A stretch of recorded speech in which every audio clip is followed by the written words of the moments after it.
पूरी दुनिया डूबने वाली है। अंटार्कटिका से बुरी खबर, साइंसदानों की संगीन वार्निंग। नाज़रीन ग्रामी, अंटार्कटिका में बर्फ तेजी से पिघल रही है और साइंसदानों ने बड़ी वार्निंग जारी कर दी है। साइंटिस्ट कह रहे हैं कि अगर यही रफ्तार जारी रही तो आने वाले वर्षों में पूरी दुनिया को तबाहकुन सैलाबों का सामना करना पड़ सकता है।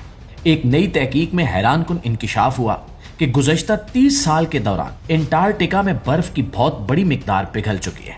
ये सूरत हाल सिर्फ एक इलाके का मसला नहीं है, बल्कि पूरी जमीन के लिए खतरे की घंटी बन चुकी है, क्योंकि अंटार्कटिका की बर्फ दरअसल दुनिया के समंदरों को काबू में रखने का एक कुदरती निजाम है, और जब यही निजाम कमजोर होने लगे तो इसके असरात पूरी दुनिया पर पड़ता है। ये तहकीक अमेरिका की यूनिवर्सिटी ऑफ कैलिफोर्निया के साइंसदानों ने की है। इन्होंने सैटेलाइट तस्वीर का सहारा लिया और 30 साल के डाटा का तफसीली जायजा लिया। इस तहकीक के नतीजे में एक चौंका देने वाली हकीकत सामने आई।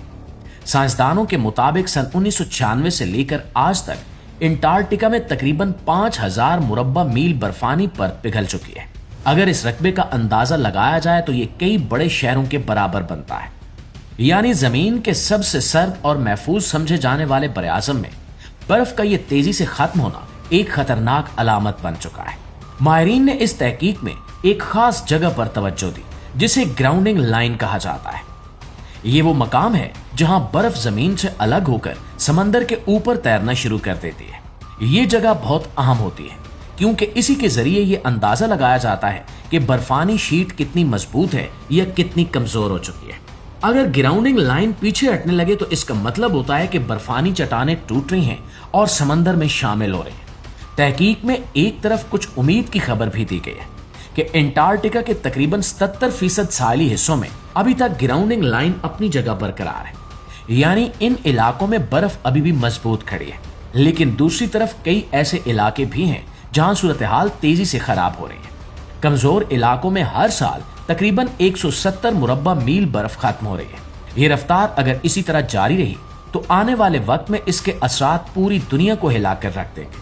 प्यारे साथियों, अंटार्कटिका में बर्फ पिघलने की एक बड़ी वजह गर्म समुद्री पानी है। जब तेज हवाएं समंदर के गर्म पानी को ग्लेशियर्स तक पहुंचाती हैं, तो वो पानी बर्फ के नीचे दाखिल होकर उसे अंदर से पिघलाना शुरू कर देता है।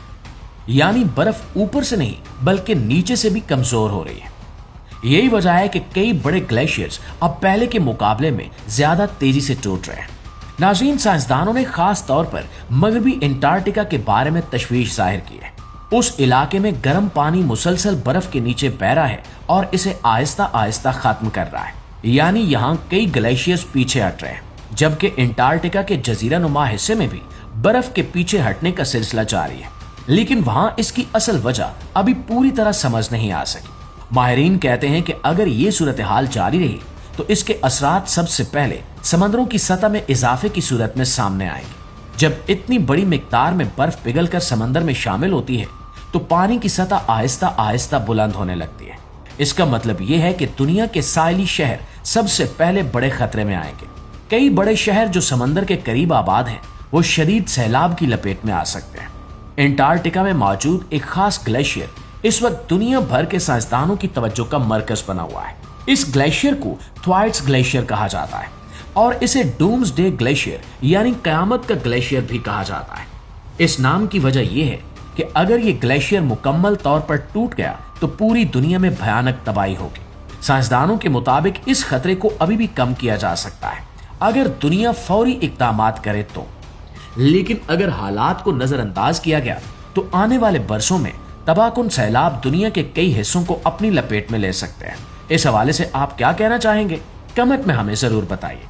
वीडियो अच्छी लगी है, मालूमात में इजाफे का बायस बनी है, तो हमारी इस कोशिश को एक लाइक और एक शेयर जरूर दीजिएगा। इंशाल्लाह आपसे मुलाकात होती है अगली वीडियो में। तब तक अपना ढेर सारा ख्याल रखिए। अल्लाह निगहबान।